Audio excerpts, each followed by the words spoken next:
Hello, my friends. Welcome to New Kids with a Shop, brought to you by the Arcade Comics, Collectibles, and Games, located in sunny Fort Wayne, Indiana. I am Matt Cade. And I am Craig Ray, and this is year one. Arcade. A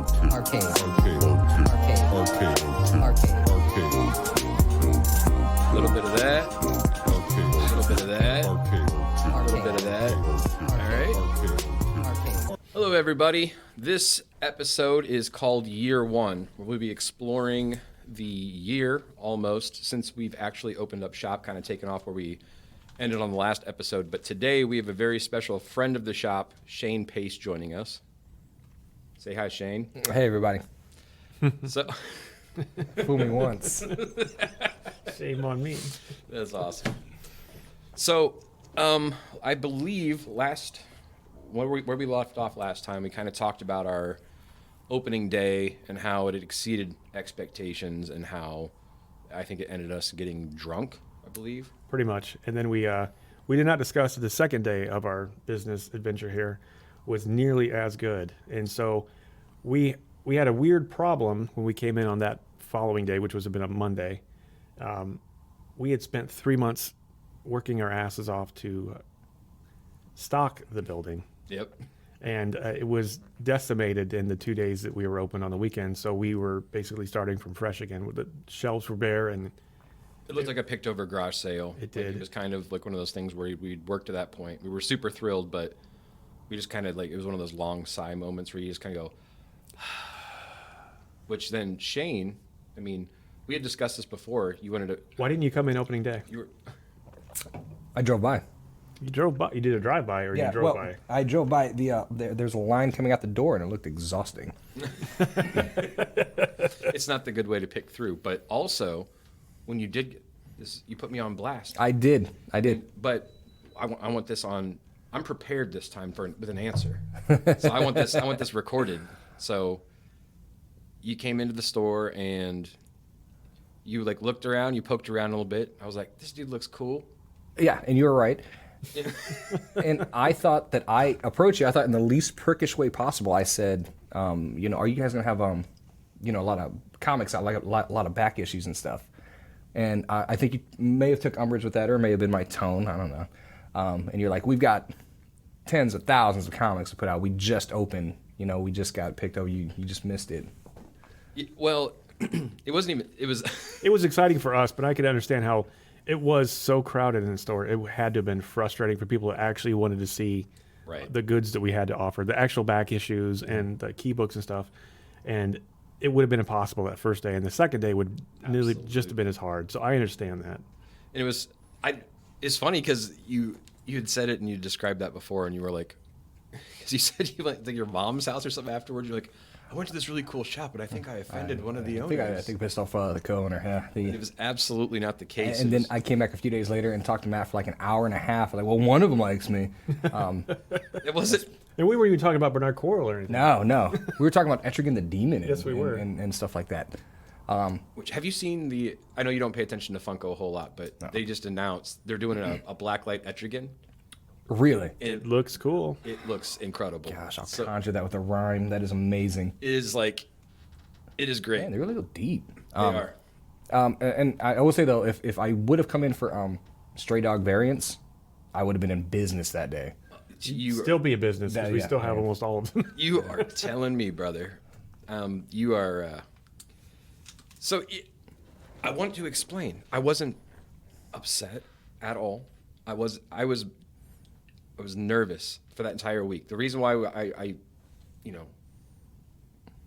taking this portion right next to the feeling of that following weekend, of the opening weekend, it was like devastating because for anybody that made that same decision, like driving by, like, not today, and comes back, it was like, I promised this was a store 3 days ago. It was. I promise. Yes. But then with the back issue thing, we knew from the very beginning that there was no way that we were going to be able to put everything we have out. It's because the amount of space it takes and the way that I still have 4,000 books of mine that are in the closets. The geography of the shop. Yeah. Well, And we talked about it last time, and you're aware of this, but we can't put any like cool apparatus on the wall to like hang other things to get it out of the way to create more. So what we did was we took and we put top loaders, and we used double-sided Velcro, and then we taped them to the walls so that they could be easily removed without any damage to the wall. But that's how we solved that problem. Was For like actually, wall books and key books and things like that. The walls are literally covered in key books, but they're all in top loaders. Yeah. Which, if you may know, trying to get a top loader right after COVID was nearly impossible. It was nearly impossible to get top loaders. We used, I want to say 70. You and I were pulling them out of our. Like, I went home and grabbed them out of my personal books, collection, your your personal books. It was toilet paper, hand sanitizer, and top loaders. You couldn't find No. anywhere. Well, you still can't. BCW, they still haven't produced top loaders since COVID. They're back ordered. Same with cards and all Yeah. that. I mean, it was It was insane. collectibles wide. It was one of those things where. So Shayne also, shortly after that, after getting conversation with Matt, he came in and we spoke about. I don't know if it was the first time, but the one that sticks out is like when we were talking about Kyle Higgins and Radiant Black. Oh yeah. Can I one anecdote though, real quick though. That first day though, it's when the George Perez Marvel DC Yeah. book come out, and I picked it up, and I was like, oh, you guys have it. How much do you want for it? And you like casual like it is. We're going to offer it on We auctioned it. auction Yeah. it on Because on we didn't eBay. want someone flipping it. We didn't want someone to, because we only got one copy. But you told me that, and I was like, this is for real then, because these guys are out for fans, not for gouging Yeah, we gave the book fans. away. It was awesome.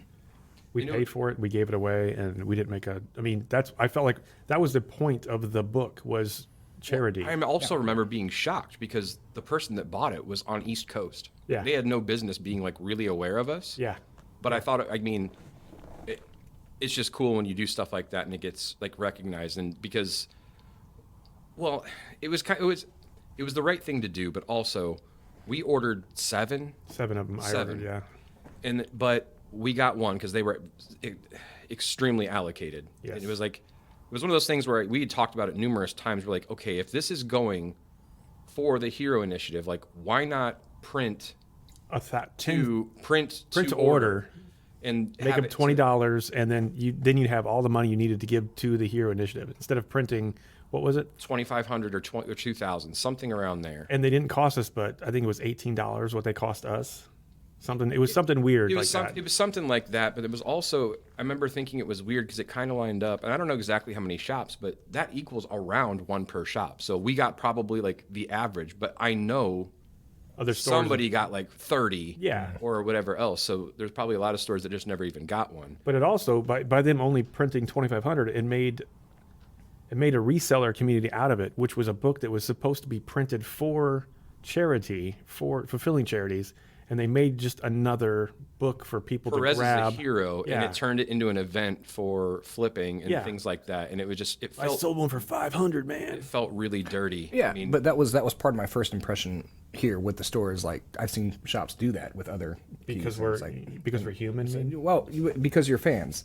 Like we're here to sell these to people who want them, not people who can afford them. But I remember the conversation we had, and it just felt like the right thing to do because I didn't feel good about trying to sell it for $100 or whatever it was going for. they were going 200, Yeah. 250 all day long, and then the old out of print versions were like still like 7 or 800. They were going around that time because, I mean, I think the awareness went It was up. the and there was hardcover, too. one- right? The old ones, yeah. Yeah, and then we also had we got had 4 of the floppies, like the original run. Yeah. We bought right off the bat. We had the original books, but we also got that book 2 or 3 weeks early, Yes. which allowed us to do the auction for the time leading that we did. up to it rather than it being. But we saw other stores trying to flip them Yeah. that day when like weeks before street date. So it was a weird thing, and we were walking in new, thinking that we should probably follow all the rules like everyone else does, and then seeing everyone break them except for us. Right. It was one of those like first person to market that, at $400, is the, make is the $400. winner, right? So But my second trip with after I came in and saw you again, it was much better and it was great. And we're all great friends now, everybody. I mean, that's the happy end no, of it. we're talking about 10 months ago. Yeah. Right? I mean, so Yeah. there's been a lot, many late nights and conversations since then. It was just one of those things where that's not what I wanted to hear. When you think you guys are gonna be like a comic book store sometime soon? Because it was just like, Yeah. Oh, so it did come off the way I thought. Yeah, Yeah. Well, you know. yeah, Yeah. yeah. no, it didn't.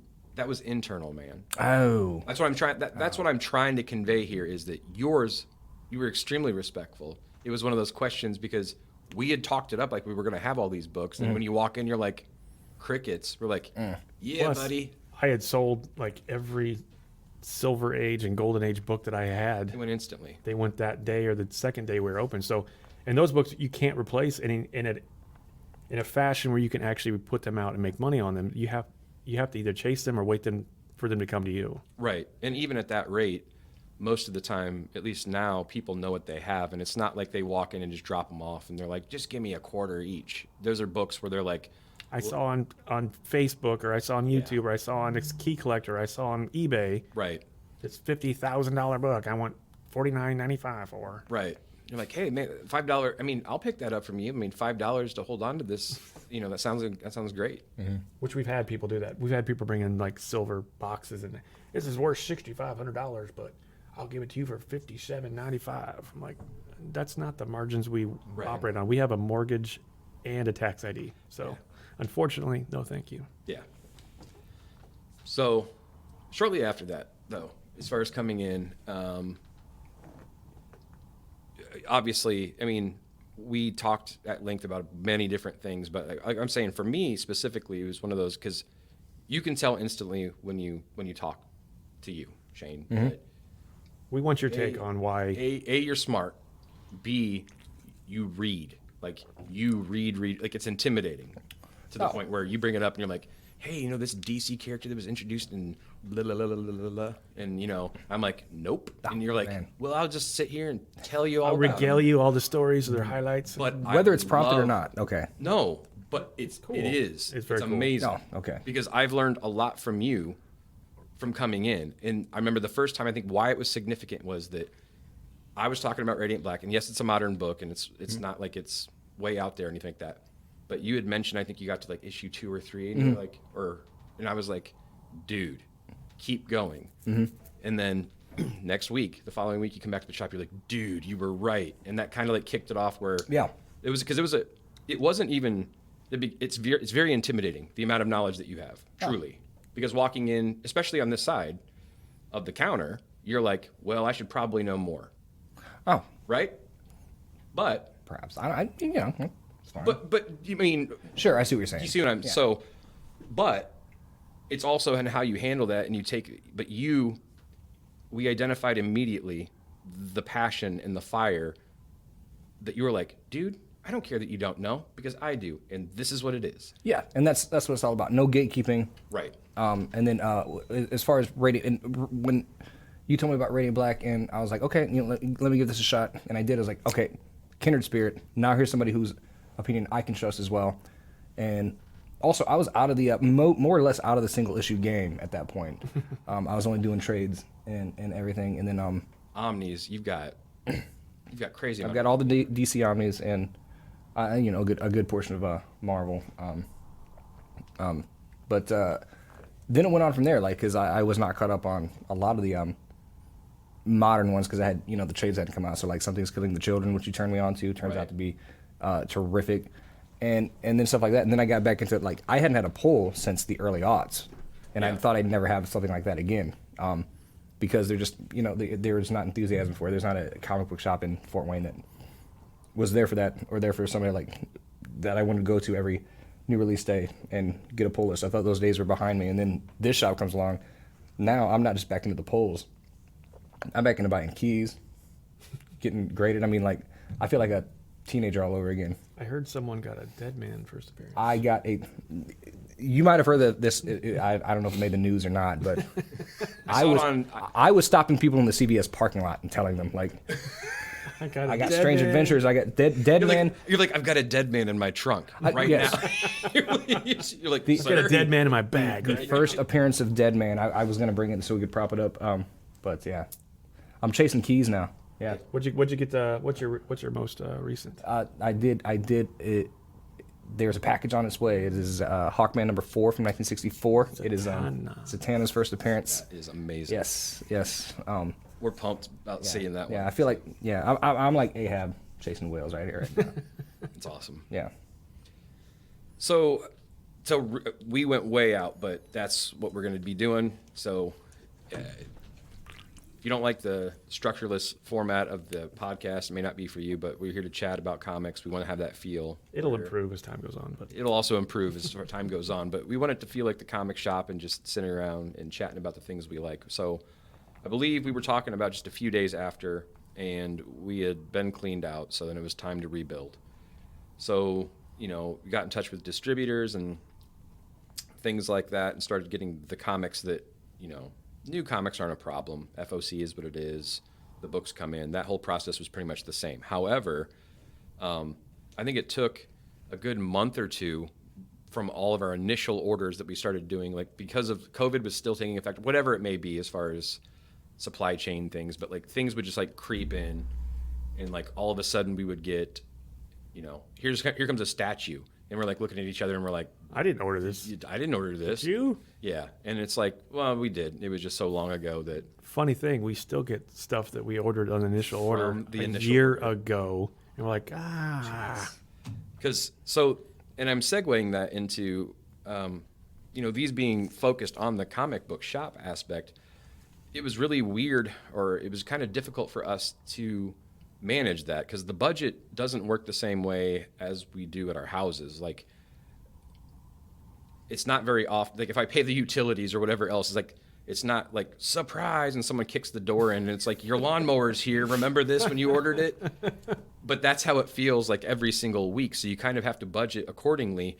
And then when you're talking about creative talent and in the business that we're in, like, sometimes books just slip, because, somebody maybe got busy doing something, or there's 65 titles a week, or right, and then things get shifted around and all of that. So I think that was probably one of the most surprising things for me was that, a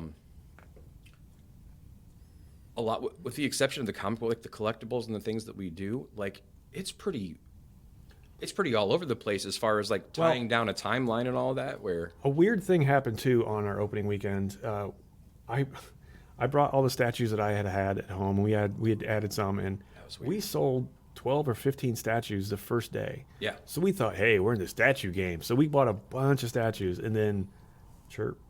Yeah. Chirp. But it's picked up. But from that first weekend, we expected to be selling them hand over fist because we sold nearly every one we had in the store. That opening weekend give us zero perspective. Yes. To what the actual store was going to be. It actually made it worse because it didn't highlight the actual problems that we were going to have. It created false assurances with things we thought we could move so much easier. We thought that, we thought we couldn't keep them in. We thought we would just, everyone we purchased would just go right out the door 5 minutes later. Right. Which it's not the case. Luckily, that was the case with Funko just about though, because we started with Craig's seconds and thirds, and we started with about 700. About there, yeah. And when we very first opened, we thought we were a comic book store, and we were not. Not a new comic book store anyway.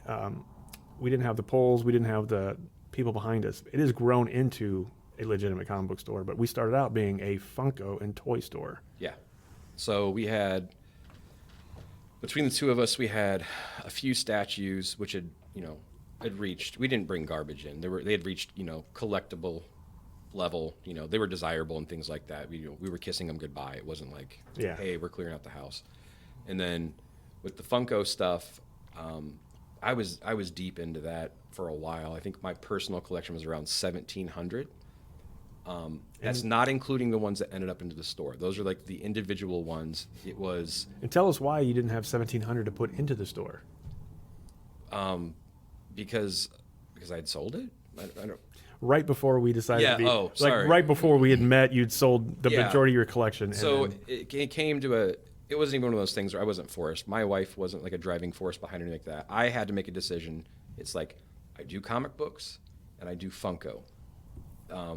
I can't It's either or. It's either or. It was for me at least, where I had space for things because I was an inbox collector for Funko, which means the dimensions of the box are guaranteed how much space it's going to take, and I can't give them a drop kick to fit more in because you have to keep the condition nice and this and that. And it started off like everything does. I'm like, my middle son wanted to pick one up on Black Friday like years ago. It was like a Chewbacca of some sort, and he was like, "Oh, this is cool." And then, in the amazing manipulative ways that kids do, he was like, "Dad, I saw this Batman one I think you'd probably be interested in." And I was like, "You don't say." So that was his way of getting me to take him, to take him to the mall, where then I proceed to buy all of the Batman ones I saw that day. And then it was like, "Oh, Daddy's got that dopamine, why don't you pick out a few for yourself?" And then we were off to the races. So that started off, and it started off like, okay, I'm going to get all the Batmans.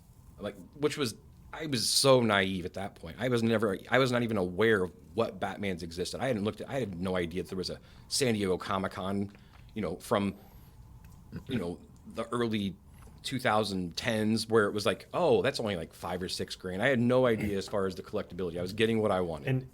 And Funko and comics really do not align with the way that they are collectible either. No, I had no idea that the Funko fandom went so deep.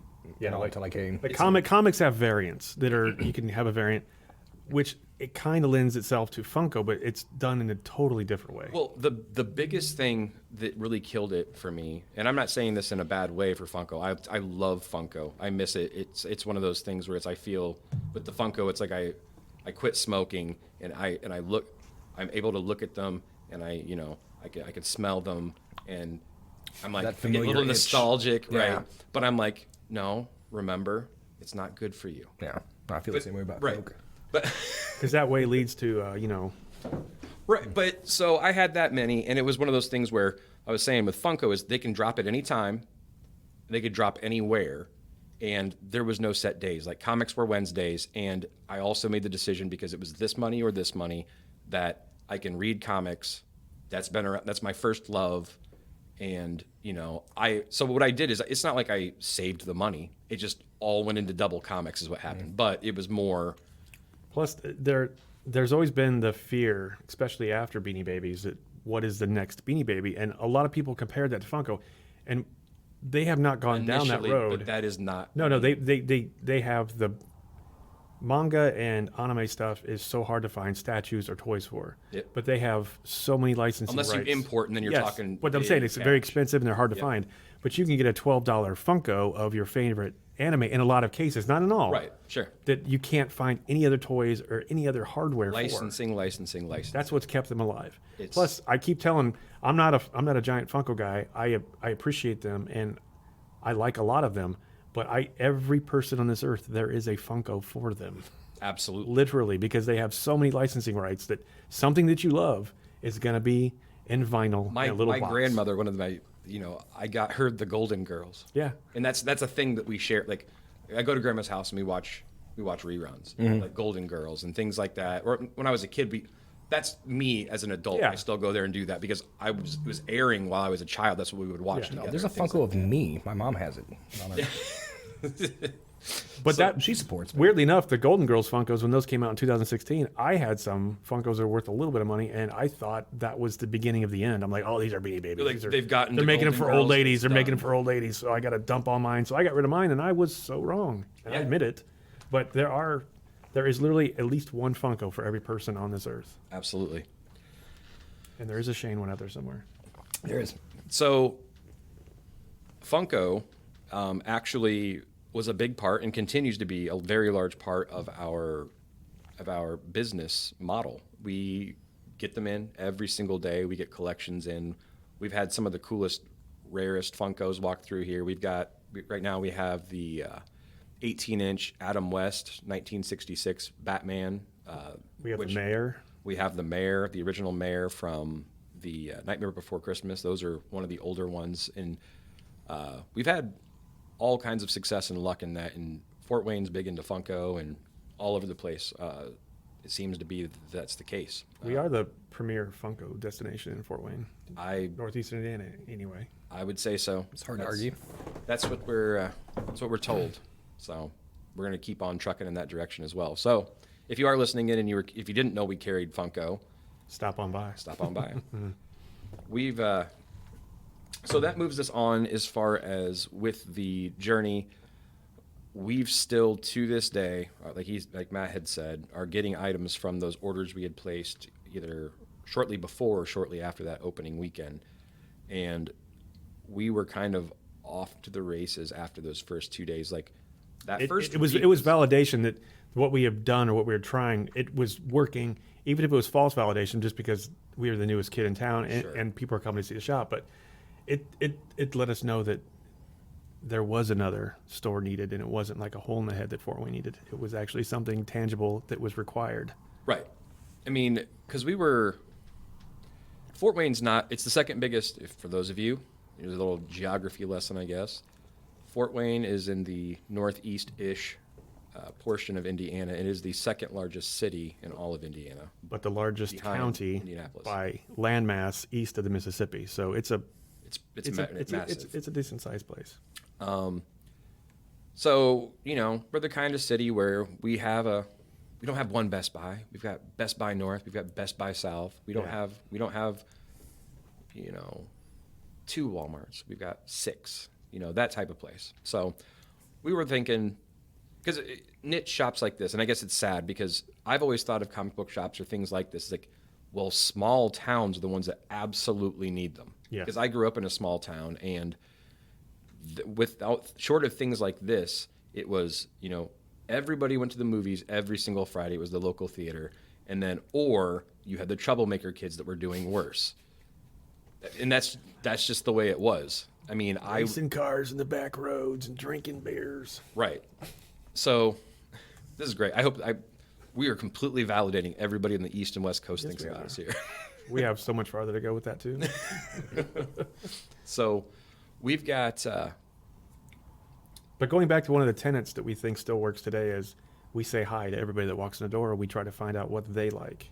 right. And that has brought us so many returning guests. And one of the coolest things has been, like, we're here every day, and we kind of pick up, you learn the schedules and things like that. And the magical times where, like, this person, like Shayne comes in, and it's or like, Brian comes in, but then, oh my goodness, he came in on his off day. He's actually going to meet this other guy. And then the conversations that happen, like when Rick was coming in and Shayne was coming in, but it's like they hadn't met. Rick, and if you'll meet him, You'll meet Rick. He'll be Rick is if you tell him a title from anything below the mid '90s, he will tell you who inked it, who penciled it. He is a fountainhead of He's got it knowledge. down. Yeah. He is. And another DC fan like myself. Yeah. So Rick, I will say, actually, I'll save that for when he comes on, because Yeah. that's really sweet. You're and gonna cool story, love him. too. Yeah, He's awesome. he is awesome. So He's our shop daddy. yeah, he is. We've got. He's 24. That's funny. Squared. He's a, So up to this point, yeah, we've talked about, the aftermath of our first day, and then kind of after that, we were extremely optimistic, and things were going pretty good. We were, still selling Funko. We were seeing more customers. So even to this day, and the mix has been pretty much there since the beginning, and it's been phenomenal, is we have about a 60-40 mix as far as running all of the analytics and stuff like that. So the 60-40 being we have 60% returning and 40% new. So we're still being discovered. We're still having people walk through the door and being like, I didn't know this place was here. And that's been awesome. My uncle told me he saw you in the news 6 months ago. Right. So we're still getting a lot of that, and it's been great. But it hasn't been all, roses. We've had a few trials and tribulations, which we haven't made it really public. I mean, some people have been around since the beginning, kind of know, or, kind of sensed that there was some weirdness going on with some of the projects we had going on. But one of them in particular is we had touched on it earlier about the variant market collapsing, and then that we had got caught in the tail end of that.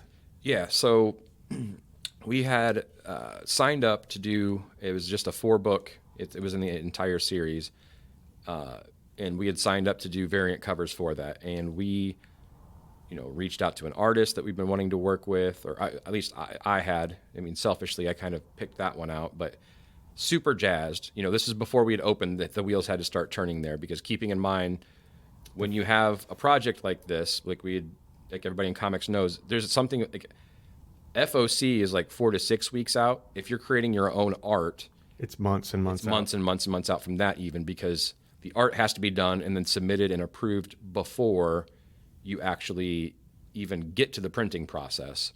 And we the first of these books was due out in May, and we were in February when we had to lock it down. We had to submit our intentions and everything.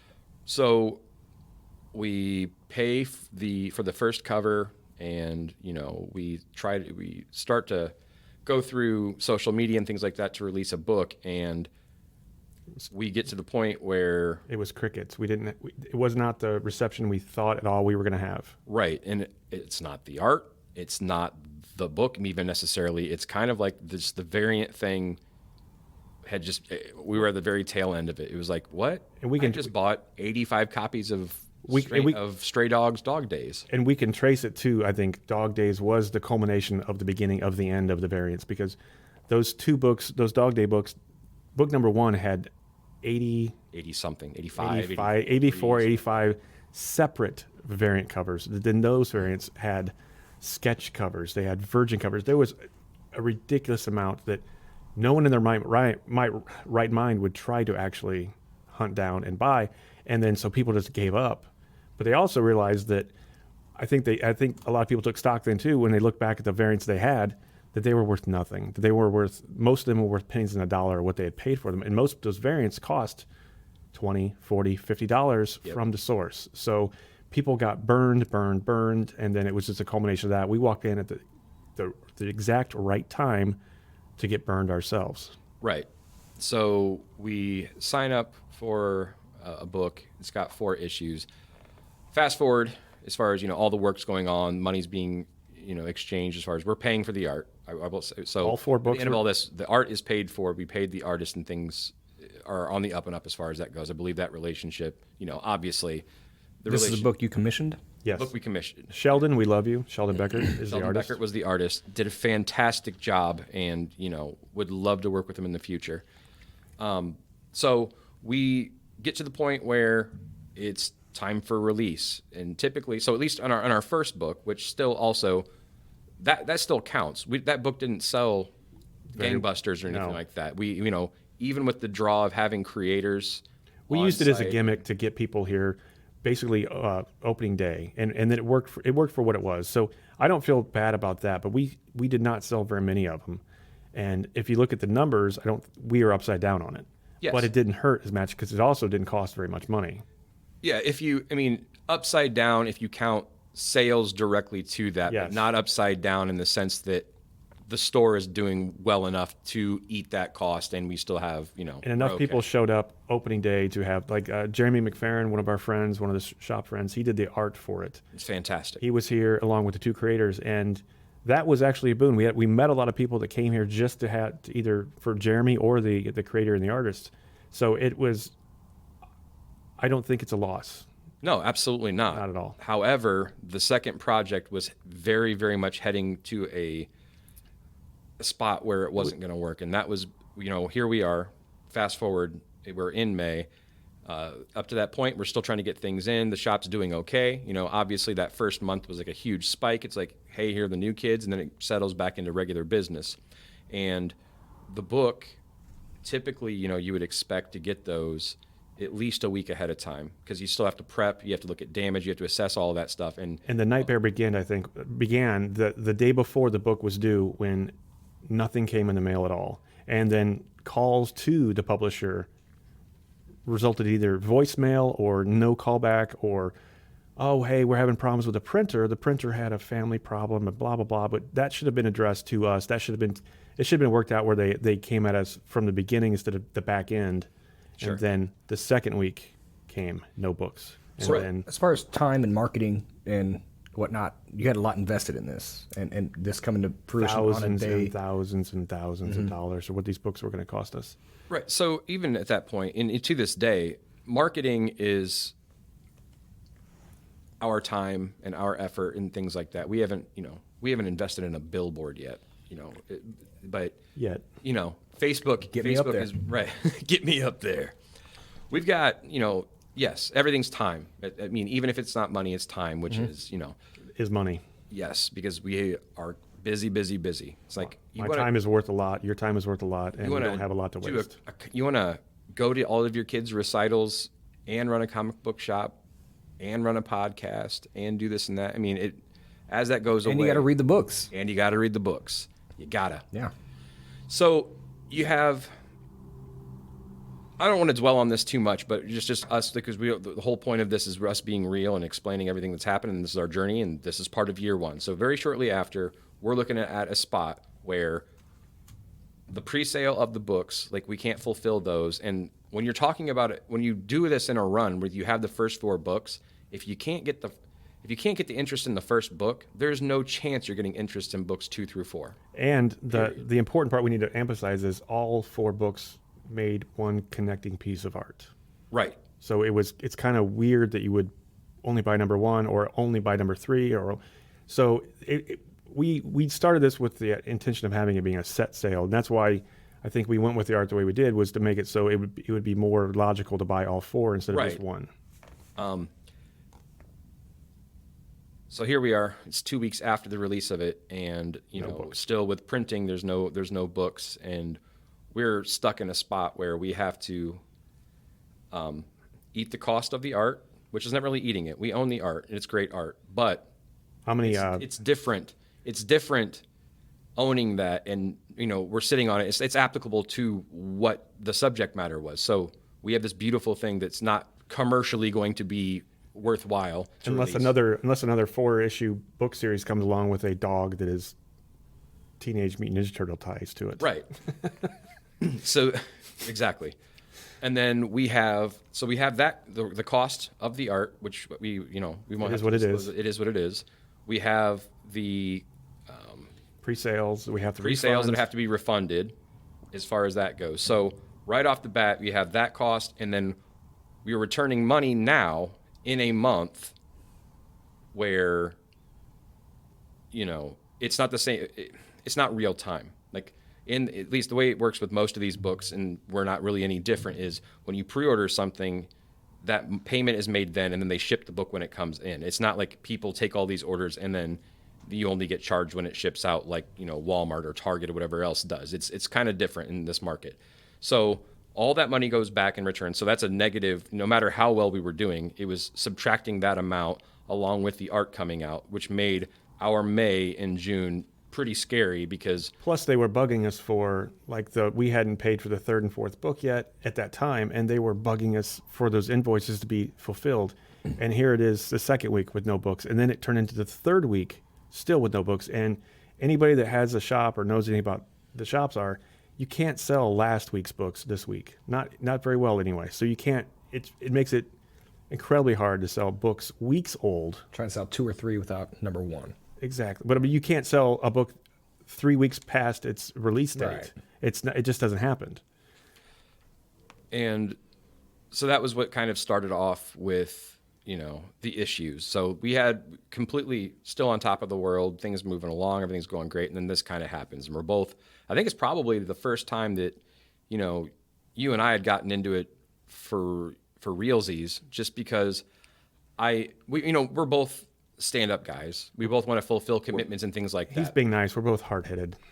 Well, but it's true though. I mean, no, it is the first, and it is the only time we've actually argued about anything, and it was that. And I understand, like you had a lot in that, and you wanted to see those books fulfilled, but I was so afraid that we were going to be $10,000 or $12,000 upside down on them that I didn't see. I saw doom of the store unless we took out money. So it was friction against each other, plus all this stuff. Plus we were working 1,000 hours a week, and it felt very much, in retrospect now, like I was in a bad abusive relationship. Mm-hmm. But the thing was and I'm being honest here, I was thankful for the confrontation and everything that occurred, because where I was coming from is I had done all of the work as far as making it happen. So the relationship and that whole thing, like I had talked to other people. right? So I'm thinking like, well, this other person's going to be upset or devastated and whatever else. And you were looking at the bank account being like, I'm devastated. Cut it off. I wanted it to. I wanted it to come to fruition, and that was the truth. But my irritation came from the. They came from the book itself and the owners of the book, who did not have answers for our questions, and were not taking our calls. And then the answers they were giving us were. It wasn't not taking the calls. It was that I think it was all pushback or blaming everyone else. Like it was late. Like the books. It was like a surprise that the books hadn't arrived, and that seems like something for me. It was like if I took that much money from someone, I would have been apologizing if it was 1 second late, let alone 3 weeks late. Well, it wasn't even that it wasn't apologetic. It was more so like I was kind of surprised. It was very eye-opening for the entire industry as far as that goes. Because there's a lot of moving pieces. There are a lot of people involved in these projects like this. And I think you and I, we had talked about this. Like someday we're going to have our store's going to be cool enough to have its own variant cover. And that was before we actually got the keys to the building too. That was all wide-eyed and bushy-tailed. Yep. Yeah, putting a variant cover before the horse. Exactly. Well, no, it was a dream that we had, and it was a dream that both of us had, because it becomes obtainable. It's like these artists now are within my reach. Yeah. These stories are now like we can become part of that story. Plus, a lot of it had to do with the pre-COVID variant market game. Was shops were making thousands and thousands and thousands and thousands of dollars Pre-COVID on variant. Yes, that's what it was. So that was what, and then a shop in town had a couple variants, and they did very well. So I was coming from a different place, and I wasn't seeing the corruption everywhere else. I wasn't seeing the falling numbers and the values everywhere. I was only seeing what I wanted to see into it, which is I wanted to be able to. All of our friends were making so much money in the stock market, so we went and bought a couple of monitors. We got our laptop out, and we're like, let's do this. We invested in Fingerhut and lost it all. We're day traders now. Sky Mall magazine. It's interesting because this is when I came in. This is when I came back to single issues. Is when like the bubble was bursting, and it was and I was like, why are there so many Stray Dogs? Isn't that 5 issues? I mean, it was good because again, I read the trade, and I was like, why are there 800 of these? Well, it also that was one of the core. That was only the second part though. Like I cannot say anything bad about Stray Dogs. 1 through 5, wonderful volume comic. 1. It's a wonderful comic. No. And that was one of the core things that brought us together. There was at most 2 variants for those 5. There are a total of like 15 total variants on the initial run. On the initial run, there were some store variants on the back end of those, but it was 2, maybe 3 at the most. And I think it grew over the course of the books because the books were so popular. So when did that influx come? That was after Dog the fact? Days #1. Okay. Which was the second. It's volume 2, #1, basically. Yeah. Which shouldn't have, in my opinion, shouldn't have been written because it was just fine. It was a fine. Well, the way it was a 2-issue run, and it wasn't a cohesive story. It was a bunch of little stories that went together. And the 5 issues told such a great. So it felt like a money grab Fantastic. It felt like a money grab by not the creators, but the owners. I'm pumped for Tony, and I'm pumped for Trish. That so many. I think I don't know. I know they were on a great trajectory anyway, but that made them like you're talking like rock stars, and they've done so much work since, and I am thrilled to death for them. And I feel like I'd be interested, like possibly have them on the show and ask them, like, hey, did you expect that to happen? Were you expecting to get that second set of books? Like, was that already in the can, or was that like Image being like, hey guys, we made so much money, we have to make more? Because I can only imagine they made a lot of money on that second run, because the first book in the series, especially, is what it is now, or was a year ago, because of the limited number of issues that were printed. Because if you explain it to anybody else, you said, what is the premise of that book? A few different ways I've heard of it. It's like Secret Life of Pets meets, but it's Disney and Hannibal Lecter put together, right? Which doesn't sound, it sounds like a niche thing, but it was it was a beautiful my wife marriage. Read that, she was like, whoa. Yeah, I know. It was a beautiful marriage of these things, and the way they drew it, Disney style. Very, yeah. Oh my gosh, God. so much of the story, and you don't ever see his face, do you? No. Yeah. God. It was very much like the Muppet Babies, like Yeah. and that's awesome because it's whatever you see. No, nothing. Or Fraggle Rock. Yeah. Oh, there we go. Not to get off too much on a tangent, but what's the difference then between the Stray Dogs and that variant game versus like something that works, like Something Is Killing the Children, that has made a kind of a cottage So industry. there out are of it. actually rules Yeah. for Something Is Killing the Children. Okay, So Boom okay. handles it differently, but it used to be even better than it is now. So you don't have issue 1. I think had a Oasis Comics Jay Lee variant, which is Jay Lee killed it. Yeah, Great. always does. Joseph Smalk did a variant for 1. I think it was. Jenny Frizen did one. But that was officially sanctioned. Yes, I know. That's a Boom cover. Yeah. So There weren't very few store variants available. there weren't rules at the beginning because it wasn't popular enough. Keeping in mind Nobody that knew what Something it Is was. Killing the Yeah, the initial Children. print run was. It sounds very. It doesn't. It seems crazy looking Yes. back on it now that it was like Something Is Killing the Children. I mean, some best stores book- did it. Turns So- out killing children is very. Yeah, it's very Very profitable. lucrative. Yeah, so we gotta start killing some children. So starting at around fifth, okay. The rules are there are certain agreements in place. There is one store I know, and I forgive me, I don't know off the top of my head, but they can pretty much do it. They've got a partnership with James, who owns the book, where they can do a variant if they want to for every issue. Boom's arrangement with James and all of that is like the beginning book of an arc, meaning like 15, 20, 25. They release it to about like 20 or 30 that can, and 20 and 30 do because it's hot. Yeah. Why wouldn't you? But some of those do, I imagine, do very, very well, and some of them don't. At that point, if the property sells itself, what I think the ones that are really good there is like Adam Hughes did one. I'm like, Yeah. well, I'm gonna buy it. that. Got it. That one's mine. Delarica, how do you say his name? Not the lotto. No. Okay. No, but he did a House of Slaughter. He did the one in 1000. Del Edera. I apologize for that. Yeah. That's just the main. Yes, those are all the A cover ones, right? But he's also does the Well, he did a C cover. He did a B cover. Right. Yeah.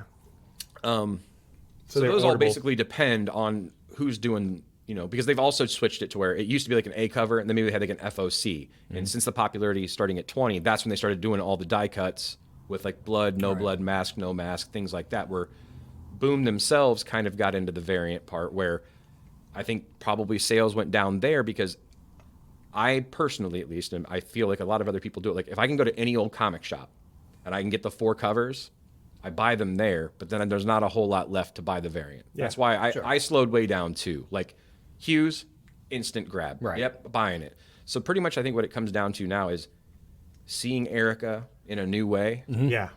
From a new Or- artist. Anyway. Or from a new artist, or it's like, who's waiting for Sienkiewicz to get out of a Marvel contract where we can, because that's a That- cover I want to see. That's Right. what I want to see too. I want But there'll be no single issue of Something Is Killing the Children with 88 different variants. no. Right.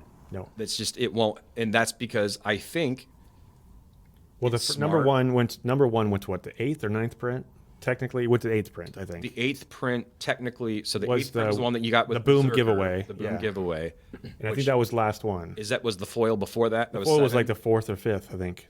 With the free comic book day foil. Yes. I think it was 4th or 5th variant. I can check, but 4th and 5th were still legit Boom covers. Okay. I thought 7th was the local comic shop day foil, and 8th I thought was the one with Erica. even with not very many covers, there's a lot of covers. Yes.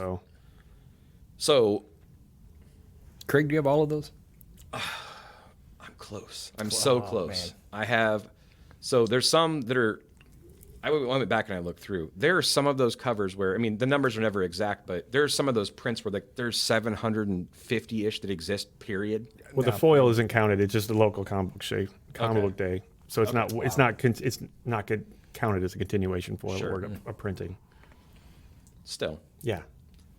Well, it goes beyond that because remember, then the Slaughter packs came out. Yes. You have to count all of those. So Yes. that's technically, I guess, 9. Come on, man. David Mack killed it. with Yeah, those. They're so great. But even then, though, people were starting to get fatigued by those variants because they're. I mean, Not this guy. Like, what? Another print? I know. No, they had to. 'Cause Yeah. What happened is that when they got to that point, it's like how many people are going to buy that $500 book, that $600? I mean, that was the only way to get your hands on it. So making another print is a way that making it accessible. Like we sell the Something Is Killing the Children books that come to the store, but we have sold 30, 40 times that amount as far as the trades, because it's like your sister-in-law came in and bought one. Sure did. Shayne. She's like, because it's $15 or $16.99, and And you get as first compared to 5 if you issues. had bought these floppies, you're in it for about $700, $800. and that's why I was in the trade game for so long. I got tired of it. I got tired of it for 30 years of just doing the single issues. And like, you know what? plus you can never determine where the market Well, is going to go, because sometimes, well, we talked about your Wonder Twins book Oh, yes. being a yes. giant book just last year. Just today, I got the I brought in my copy that I just got of the first appearance of the Wonder Twins, and a couple years ago it was a $200-$300 book. And It was an now expensive it is book. $50-$60 book for a nice edition of the Wonder Twins. It's just the way it goes. I mean, everything's coming down. I'm not worried about something that's killing children, because as soon as they announce casting or whatever else for the show, and then once the people that haven't seen it realize that it's as good as it's going to be. It helps that it's hopefully. such a good book too. Phenomenal story. 28 issues in, it's still a great book. So There is a reason it won the Eisner Award. Yeah. I mean, fantastic stuff. I think this James Tynion guy is going to be big. He's on his way. Yeah. So that was way outside, but we needed to do it. Going back to the book. So after that, we're kind of struggling our way through while still trying to fill up the store and getting, back to kind of level set, because we had this huge peak at the beginning. Well, Working our way to, back to the books, though. We did get weirdly, we made out better than we would have, because finally after 3 weeks they said they could not fulfill them, and they returned.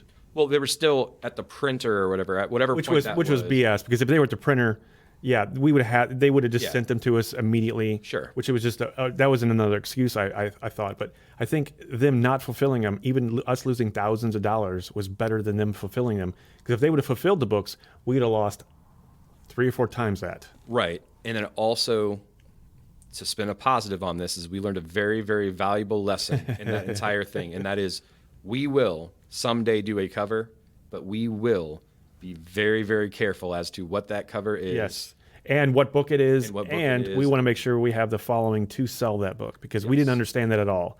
We thought that we could just make a variant cover and they store would had a magically variant, they'd they would come. magically just disappear off the shelves. Sometimes the content is enough to sell the book. Yes. But You need to be a known store as well. Yes, you need to have a store that has a following. You need to have a store that has a reputation. You need to be a store that has, because I'm not sure how many people look into it, but I'm sure there's somebody out there, they're like, oh, well, this shop's opened up a week ago. I'm sure everything's great.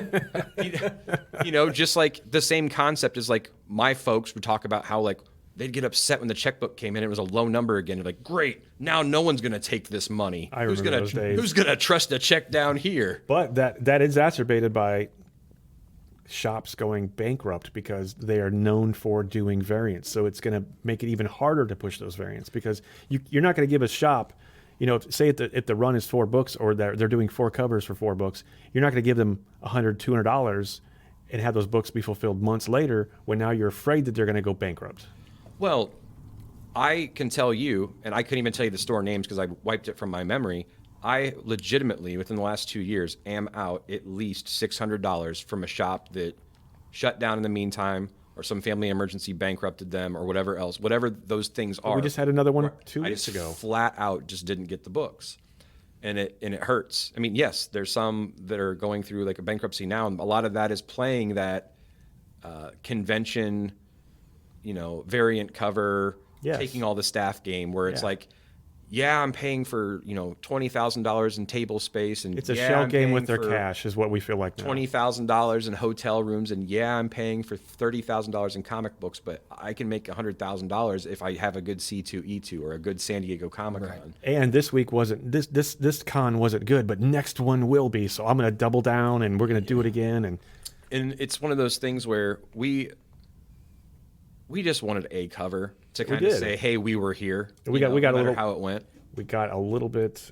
We had a little overreach happening. But it was excitement on our part. You flew too close to the sun. We did. Our wings melted. We sat back down. met a wonderful gentleman, Sheldon, and we Yes. have some beautiful art out of the deal, and Yeah. we learned the most valuable The lesson. greatest variant was the friends Which- we made along the way. If you want prints of that art, you can actually contact him. We allowed him to take ownership of the art. He can make prints of that, or he can print out whatever. He can Or reach use it out to us sell. if you want to print. We can have them made Yeah. and sent off and stuff like that. 'Cause If it's you, if, there, for it's a anybody that cool knows what cover. we're talking about, it's very cool.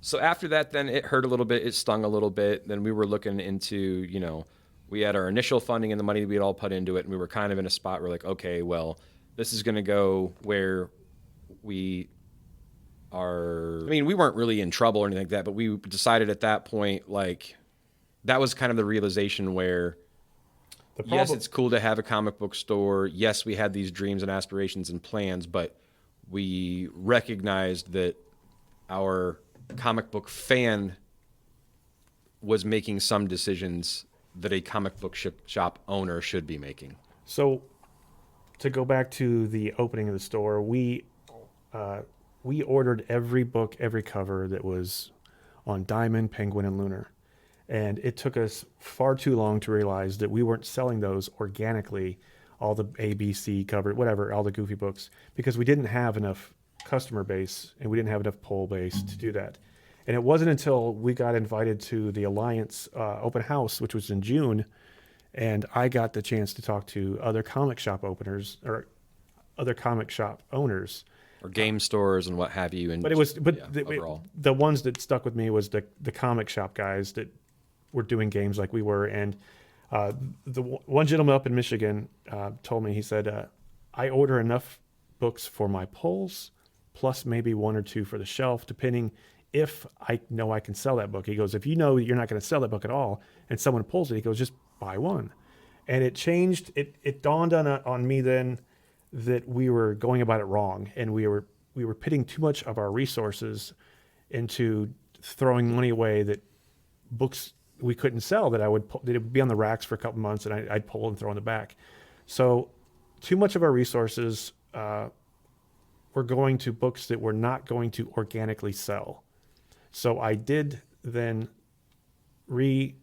organize the way I was doing the comic ordering. And I basically went off his blueprints. I would order the books for the pulls, and then depending on what that book was, I might get some for the shelf. Like Batman, I would buy enough for the shelves. Yep. Spider-Man, I would get enough for the shelves. We cut way back on Like Marauders. insisting on having those ratio variants. Yeah, and all but that like stuff. books like Marauders and the stuff that the niche books that they might sell other places in the country, and I'm not saying they're not good books. I'm saying that we couldn't sell them organically. So I started ordering that way. And that opened up our resources again, and we could put our money better use on things that we know we could sell or we thought we could sell.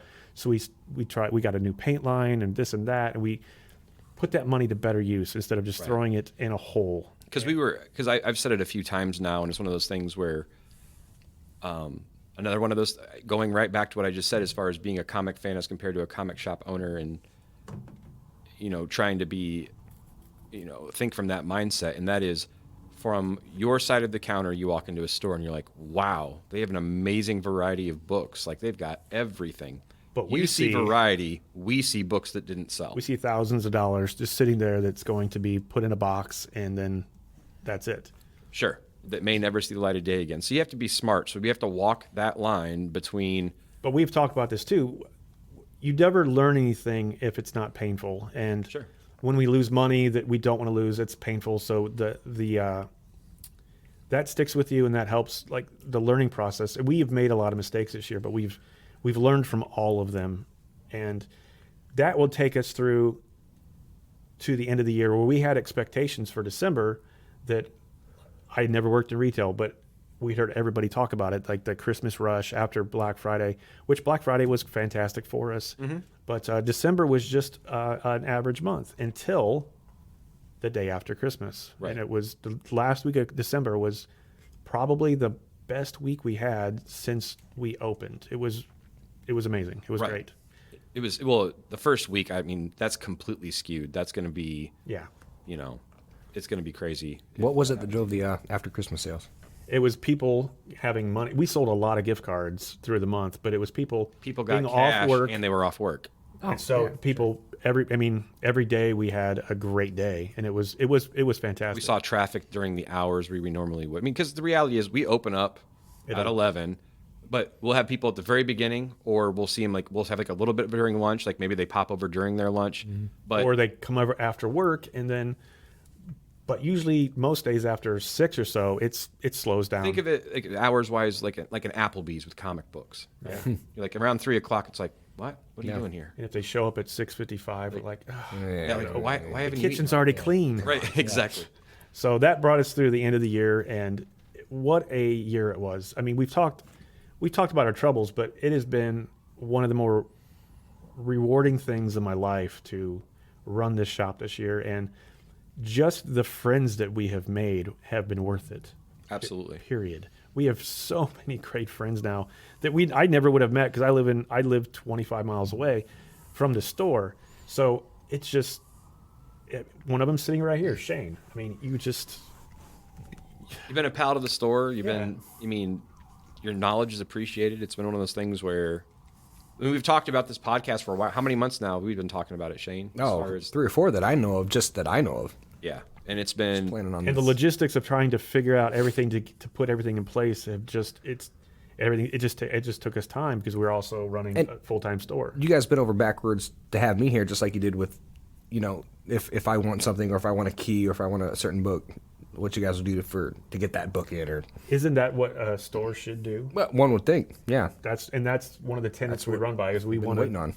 we want to help everyone, because saying no to someone doesn't feel right to me, No. especially from this side of the counter. Here's a question: from dreaming of one day opening a comic shop to opening a comic shop, how does it compare? I mean, is it what you thought it would be? Is it as rewarding and fun as you thought it was going to be? Yes, because I like I said earlier, no matter what my day is, when I get here, it's always better. It's a playground here. It's Disneyland. You get to wake up and come into a comic shop. Yeah. So it is what it sounds like. It's a lot of work. We're not going to lie about that. It's a lot of work. It's a lot of resources. It's a lot of money, but it's running a comic book store.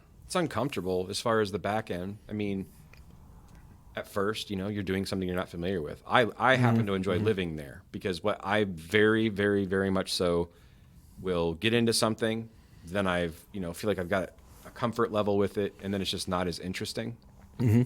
And this has kept me on my toes, because the people are revolving, the books are revolving, And the if trends revolve. Like it's an easy. But if I don't do it, or if Craig doesn't do it, it's not going to get done correctly. So it comes back to, we're only going to get out of this what we put into it. So we have to put everything into it to make sure that we get the best out of it. And that's how we've ran since the day we've met. And that's every day since then. That's every single day that we've been open. That's what it ends up being. All right. Well, all right. Let's shout comics in a crowded fire station. What do you guys think the geography, the actual architecture brings to it too? Because this is. It's the third partner. It has given us our shirts. We have the fire engine. This is I'm sure you guys have mentioned this is Yeah, you're good. a former firehouse. Yes. And you walk in, and half of your instinct first thinks like, oh, this looks like a former firehouse.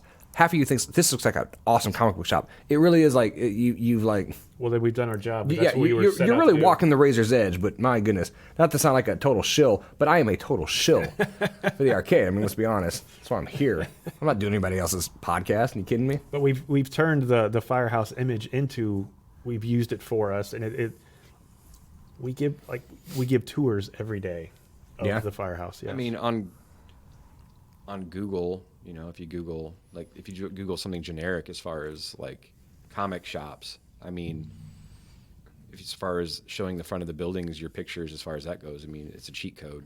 yes, I guess. because From people from out of town, they will Google it, see that, and they just come here. but we've also, Yeah, okay. just to go to a little nerdy with it, because it's my angle, we've watched over this year even our Google Analytics progress from the traffic that ends up arriving at our Google site or whatever else, moving from comic book shops was how they got there to click, to it being more searches are directly looking for arcade.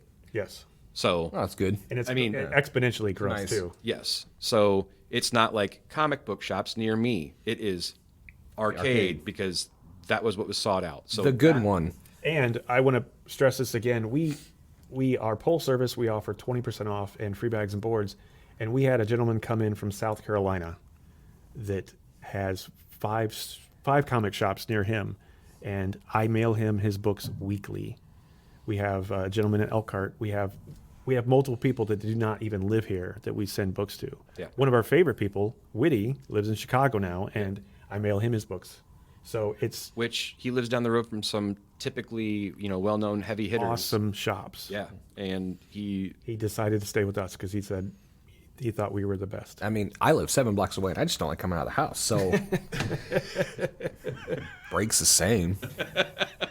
But the message is here is always the same. Support your local comic book store because they are not doing as well as you think they are probably. And Amazon and everything else, especially post-COVID, it's been hard. It's across the board. yeah, we've been very fortunate. We've got a very We've had growth when most shops are shuttering. So yep, we're doing great. So this, I think, does you have any more questions or anything like that or anything? that covers the first year. That covers the first year we've been here. And If it sounds like we're trying to rush this along, we are. We want to get into comic book content and things like that. We want to give the backstory and Yeah, stuff. had to but get the arcade origin story out of the way. and once so we get to again- the adventures. And once again, please leave comments on which directions you want to see us grow or go, because we will definitely listen. both with the store, the podcast. I mean, like we said, hopefully it came across like we view everything as like a learning experience. You're not going to hurt our feelings. No. We'd rather honesty. That's where we make decision. We were going to make decisions anyway, but if you give us honest takes or comments or like that, we'll be better informed and we make better decisions. So If you want to support us, you can buy our shirts. They are located on our site, thearcade.com. yeah, so that graphic is by Tim Barron, which is also our One of our thumbnail friends. art Oh, so great. on our actual podcast. If it looks familiar, you can pick those up at www.thearcade.com. That is THERCADE.com. Follow us on Twitter. We're at The Arcade Comics and Collectibles. Follow us on Facebook on The Arcade Comics and Collectibles. Follow us on Instagram at The Arcade Comics and Collectibles. And we will be back next week. We hope to see you soon.